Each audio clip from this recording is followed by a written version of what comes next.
Hi guys. So we have a lot to get into today. So we're gonna just go ahead and start with this first video in Well, regards to federal Fox agents went 32 into homes in Chicago. the Says South no Shore federal agents area stormed last night, Chicago carrying South out Side for immigration raid. enforcement. Border Patrol officials confirming they were looking for Venezuelan gang members. They said that they arrested more than a dozen people. Fox 32's Joni Lum has more.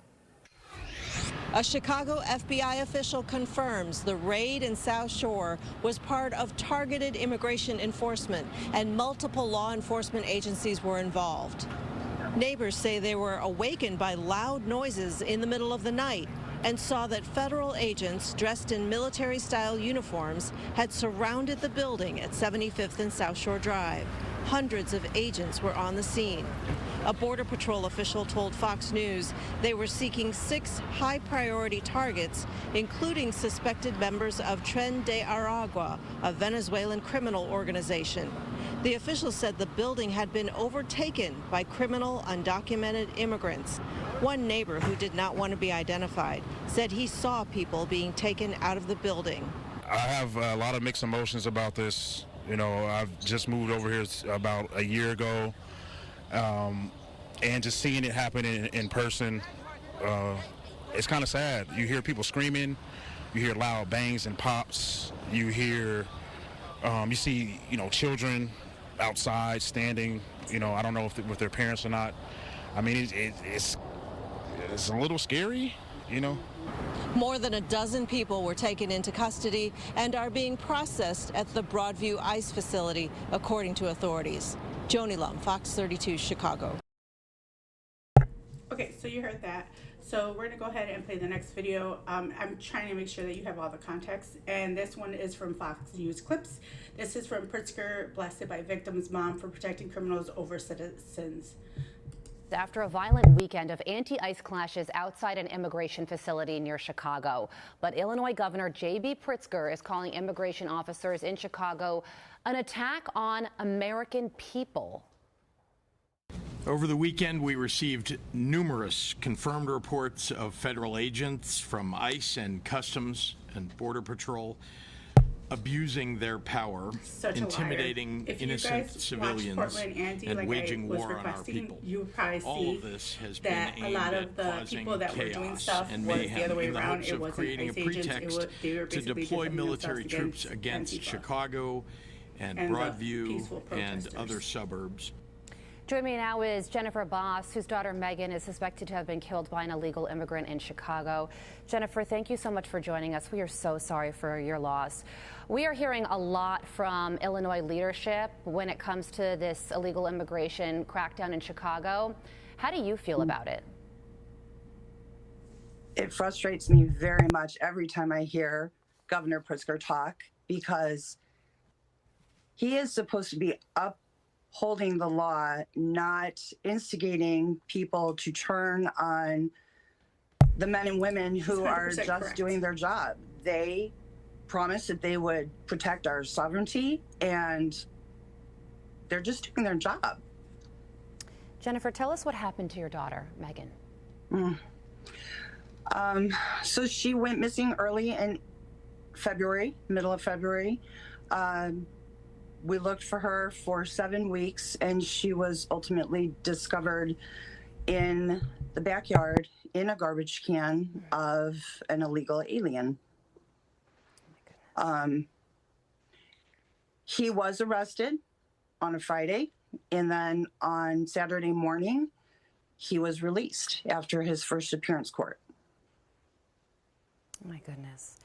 So this is from the Department of Homeland Security, Jennifer, and I so regret to read these words for you, but this is the reality of the situation. They say your daughter's body was found decapitated and in a bleach storage container by officers. Mendoza was charged in April. However, Lake County Judge Randy Bruno released him from custody at the conclusion of his court appearance, immediately allowed to roam the streets of Chicago. He was immediately allowed to roam the streets of Chicago. From a common sense standpoint, does that make any sense to you at all? Nope. It does not. Let me clear something up. She was not decapitated. I don't know how that got started. She wasn't decapitated.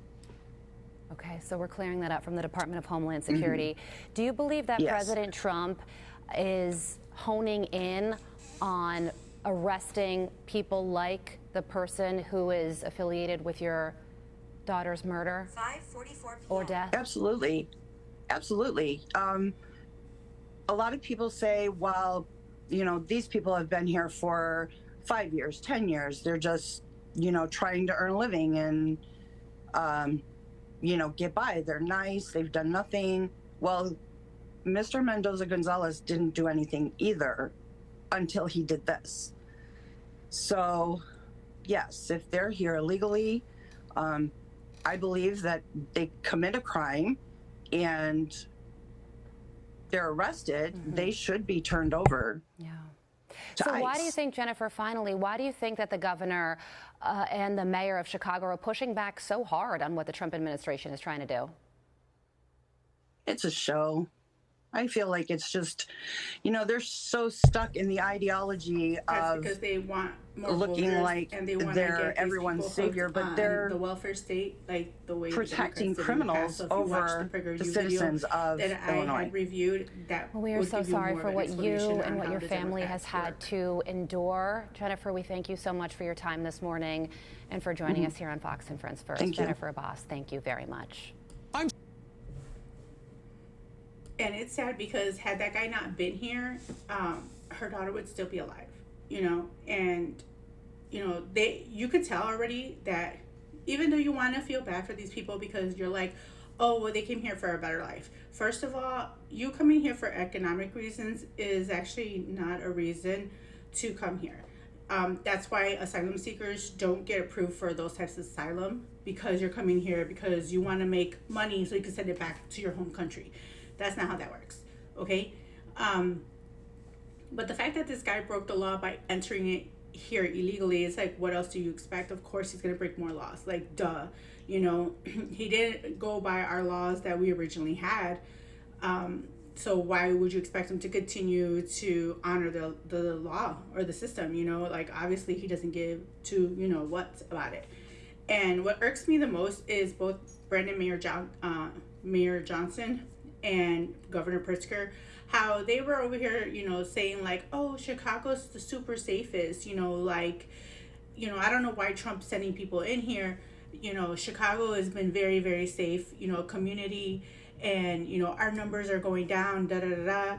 We don't need Trump to send in the Gestapo, blah, blah, blah. But that's not true. So I have two articles pulled up for you guys. The first one is Trump's right about Chicago's crime levels. This is from the BBC. And it goes on to say that U.S. President Donald Trump has called Chicago a killing field, a hellhole, quote, a killing field, and, quote, a hellhole, and, quote, the murder capital of the world, end quote.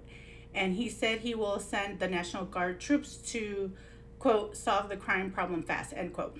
This comes almost a month after he did the same in Washington, D.C., where he claimed crime was out of control, despite officials showing figures it's falling. Democratic Governor of Illinois, J.B. Pritzker, has said Chicago does not need an intervention from the president. We, quote, we have our job, which is to fight violent crime in the streets of our city, and by the way, we succeeding, Pritzker said, end quote.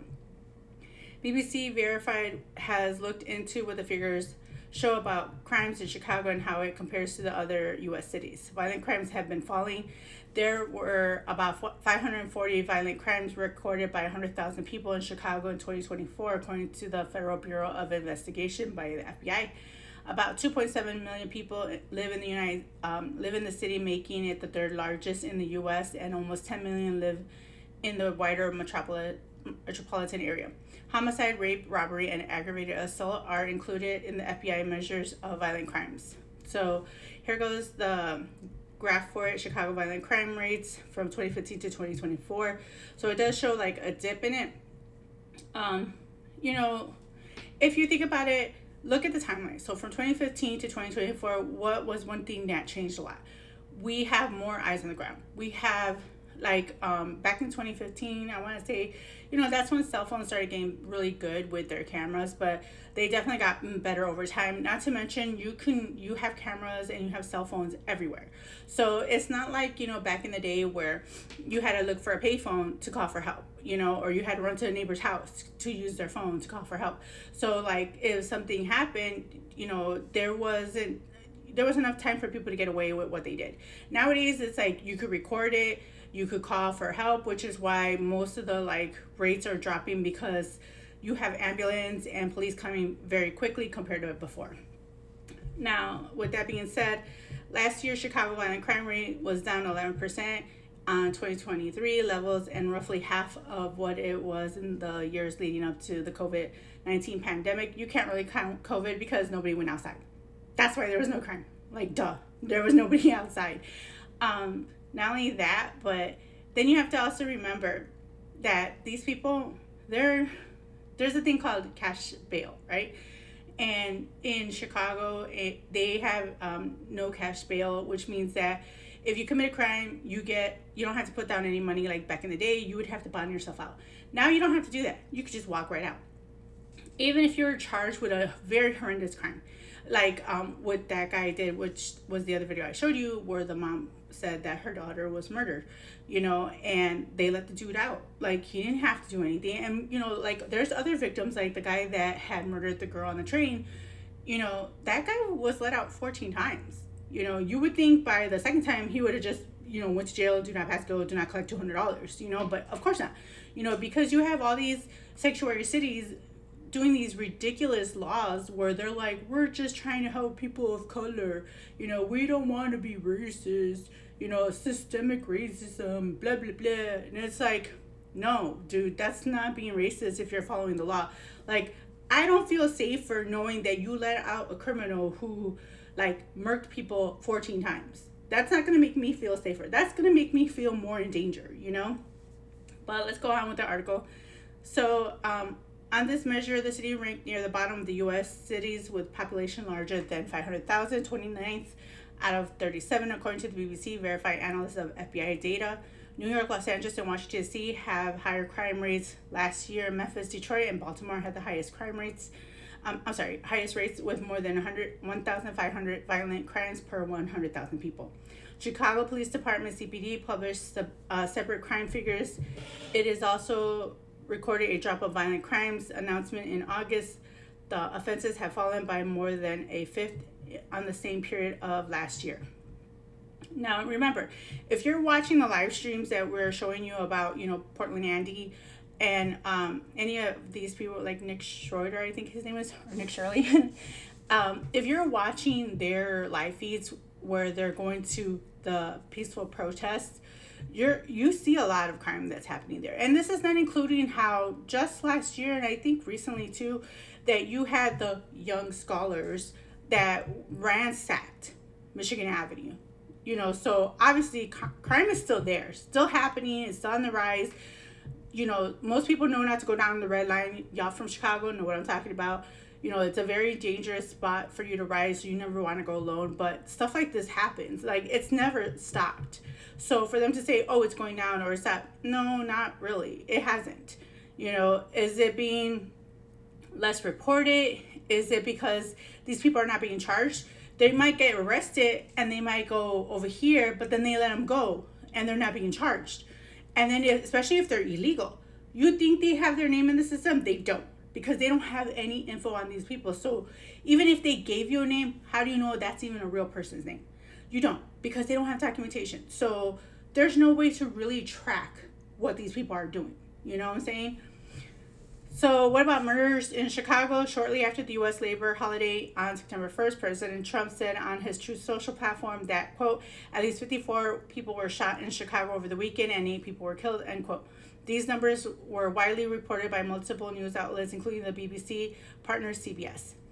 As of the end of August, primarily data from the CPD shows 278 homicides so far this year, down by nearly a third of the same period last year. Now, any of you guys from Chicago know there's always shootings every weekend. Especially around a holiday, you get crazy amount of shootings.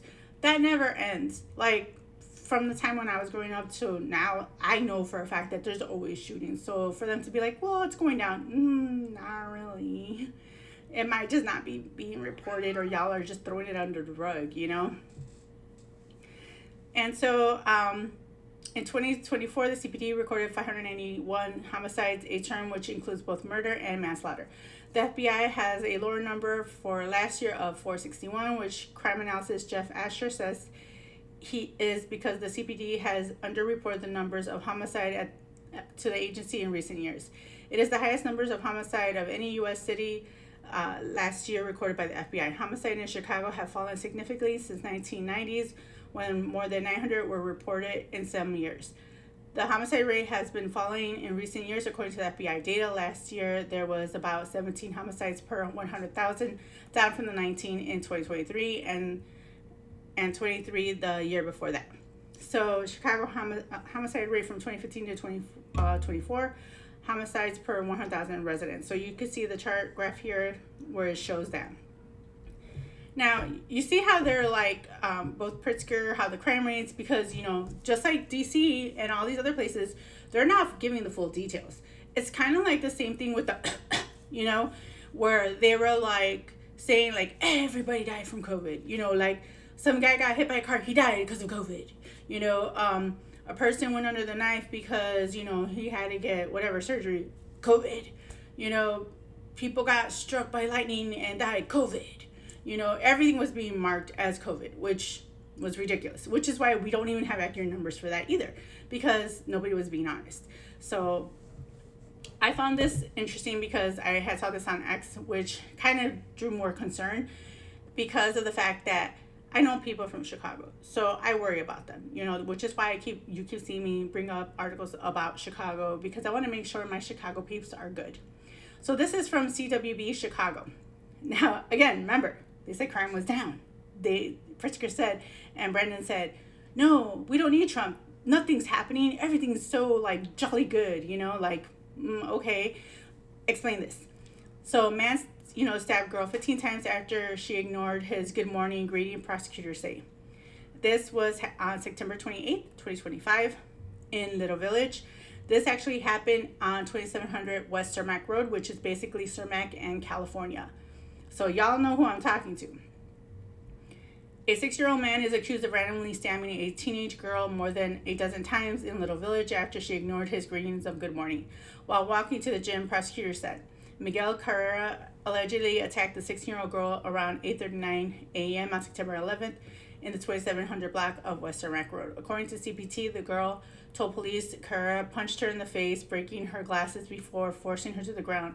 Prosecutors said that when he pulled out the pocket knife and stabbed her approximately 15 times in the head, arm, and hands as she tried to shield herself. She suffered stab wounds to her forehead, the back of her head, her left hand, and her right forearm.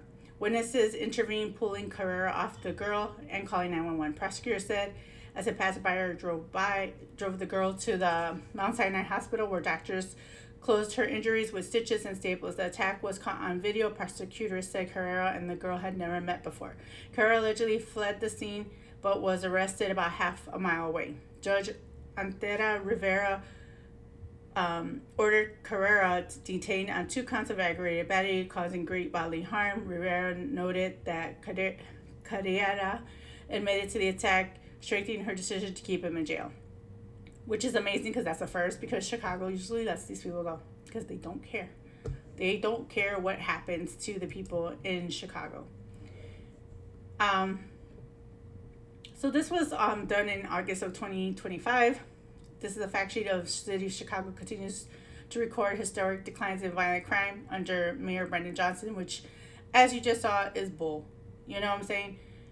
Especially after a holiday weekend where 54 people were shot or hurt or murdered or injured. Like, where, you know? But according to them, they say, oh, it's getting better, which is not. Which is why it leads into this part of the story, which this is from News Nation. Feds target suspect of TDA members in Chicago. I didn't even know TDA was in Chicago. I thought it was just MS-13, but y'all been warned. Chicago now. Let's go there. President Trump's immigration crackdown escalating with federal agents swarming an apartment building on the south side earlier in the day today. Said they were searching for members of a violent Venezuelan gang. News Nation's Allie Bradley is on the scene, the Chicago area for us, and joins us now with more. Allie, what's the latest from there today?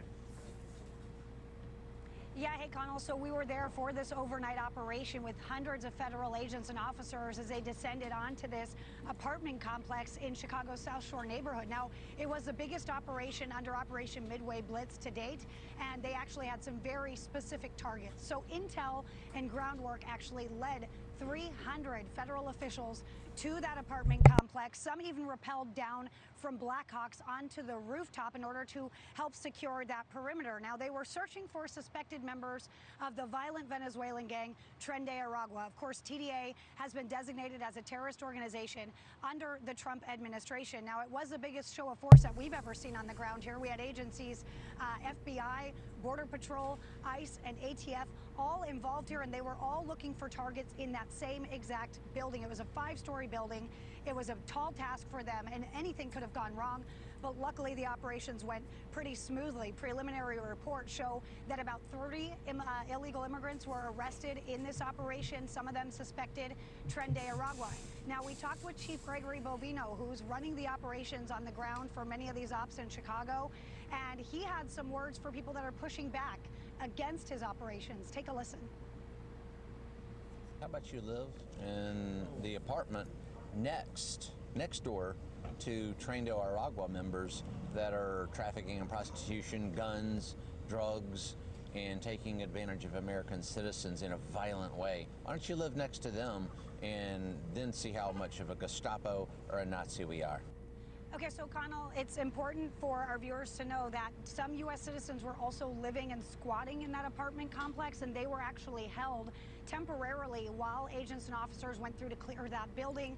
Chief Bovino says it was for their safety and also for the safety of the officers, a similar move that we saw while Secretary Noem was here earlier this month when 2 U.S. citizens were temporarily detained during that operation as well, Connell. All right, Allie, let me talk now about this facility, this Broadview, Illinois facility where you are, and you've been before when some of the protests broke out. I know the leaders there were speaking about the use of force over the weekend. News Nation was covering that closely as well. What did we find out today? Yeah, so this facility, Broadview facility, is where those that were arrested last night were actually taken to, and we heard from community leaders earlier today. Does that look peaceful? Because to me, that does not. 3 separate criminal investigations in response to DHS's Operation Midway Blitz. So here's what we know.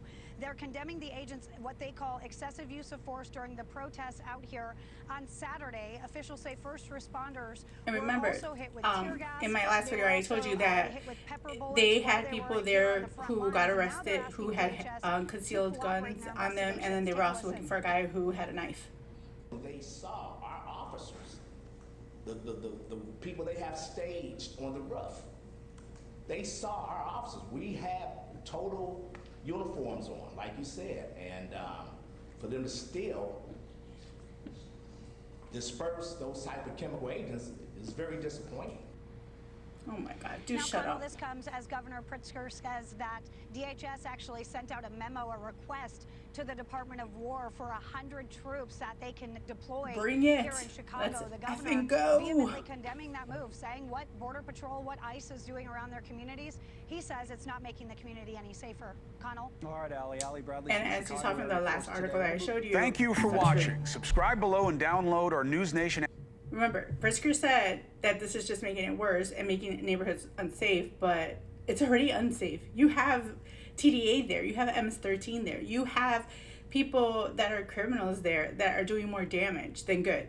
So it's like, it's ridiculous for him to be like, oh, no, you know, it's safer here. I don't know why Trump wants to bring anybody in. Yeah, it's not. So finally, this is the last part of my video I wanted to add to it. This is from Fox News, unprecedented show of force against migrant gangs in Chicago. So let's go ahead and watch this. Is in full swing. Hundreds of federal agents stormed an apartment complex earlier today in a multi-agency raid, and they arrested more than a dozen people. Authorities say they were targeting members of the vicious Tren de Aragua gang. Yet Democrats keep on pushing back against efforts to take those violent, criminal, illegal immigrants off the streets. This stunt has nothing to do with public safety. This is about politics, money, and power. They're not targeting violent criminals or gang members. They're arresting tamale vendors and delivery men and shaking down families. One thing is clear, none of what Trump is doing is making Illinois safer. Well, more fallout over protesting and rioting at an ICE facility just outside of Chicago over the weekend. At least 5 anti-ICE rioters are now facing federal charges. One allegedly threatened to kill a Border Patrol agent. Senior correspondent Mike Tobin is at that facility in Broadview, Illinois, outside Chicago. Mike. And Harris, let me start you on in Chicago's South Side, where there's an apartment building that the federal agent said had been overrun with squatters, and then criminal illegal aliens started bullying that squatter population into submission. They believe there were several wanted individuals connected to South American gangs in that population. So you had all these federal agents come together for an unprecedented effort, FBI, ATF, ICE, and Border Patrol, to overrun that building last night and take control. It's hard to see, but there's a helicopter right there on this building, and that helicopter has just inserted snipers for the protection of all these federal agents you can see entering the building. What they are after, 6 particular individuals associated with Tren de Aragua. They say these individuals are responsible for dealing in guns, long guns and handguns, as well as drugs. The helicopter is now just taken off. This is really an unprecedented show of federal force. Almost 300 agents coming to get control of this building and the people inside. They detained about 24 people, searching only apartments where no rent was being paid. So far, we don't know if they got the high-value targets they've been tracking. One guy did display a Tren de Aragua tattoo. But the new detainees are being held and processed at this ICE facility in Broadview. This place has become a flashpoint for riots. Around 30 rioters have been arrested since the start of Operation Midway Blitz. 3 guns have been taken off rioters, 5 of them charged federally. And as you mentioned earlier, one of these rioters who's been charged threatened to kill ICE agents here at this facility. Harris? Mike, thank you very much. Hey everyone, I'm Emily Campagno. So it's funny, right? Because you saw how Pritzker and Brandon Johnson were like, Trump's not doing anything to protect this area. They're not messing, like grabbing all the bad guys. TDA is not a bad guy to you people. Like, they really want you to believe this BS that Trump is going after tamale vendors, which sounded racist as heck for them to say. But anyways, they're going after criminals. And you heard that. They have a list. It's not like they're randomly going down the street saying, hey, you look like someone who'd be illegal. Come with me. No, they literally have a list. They have a sheet that shows the person they're looking for, the description. Maybe it even has a photo. And so they already know who they're going for. And this, again, I have to emphasize this, is both Brandon Johnson and Pritzker's fault. Because had they allowed the Trump administration to go into the jails to pick up these people, they would not need to go into the communities. So I am getting so sick of all these people who are low information people, who don't really know what's going on, who don't take the time to actually research this information, who just listen to Facebook News, CNN, MSNBC, they just listen to the left news media. They don't listen to all of it. Like, as you could see, I kind of jump around to different sources. And I do that on purpose because I'm not just trying to listen to, like, the right. I'm trying to look at both left and right so I can know what's really going on. So I can kind of put the details together and say, okay, this is the information they're giving me. This is the information they're giving me. Let me put it together. What's the truth? I don't think, I'm not just going to listen to one side of the aisle, because I have a mind of my own and I can make my own decisions. But what I do know is the facts. The facts is that, as you saw, there are riots going down, at Broadview, Illinois. There are people that got caught up. There are people that are being charged. There are people that are, threatening people. Nick Shirley was on the ground, which is another streamer, and he was doing live streams from there, doing his journalism, and he got threatened. And these are supposed to be peaceful protests. This is supposed to be, the left is supposed to be the one of love and tolerance. They're not. It's such full of crap, you know. And I'm not saying all lefty people are like that. You know, I'm pretty sure they're, you know, just like the right, we have our crazy side. The left has insanely crazy people. But at least the right admits to it. You know, we're not going to sit there and say, like, if we saw somebody on the right do something stupid, we're going to call it out. We're not going to sit there and be like, no, they're not doing nothing wrong. That's what the left people do. They see all this craziness that the left is doing, and they're not even calling their own people. They're not holding their feet to the fire and saying, hey, stop this. You know, they're allowing this crap to continue. And if you're just here listening to Brandon Johnson and Pritzker and you're believing the lies, I would just recommend do your research. You know, don't take my word for it. Don't take the word of CNN or anybody else. Go out and do your actual own research. And you'll be surprised when you start doing that. You're going to go down this rabbit hole and you're going to be like, wow, I can't believe what I just learned. You know, and hopefully, you know, we'll all go down the same rabbit hole. So that's what I have for you guys today. I hope you guys liked what I'm showing you guys. You know, hopefully I can download some more content for you guys. Don't forget to like, comment, and subscribe, and I'll talk to you guys later. Bye.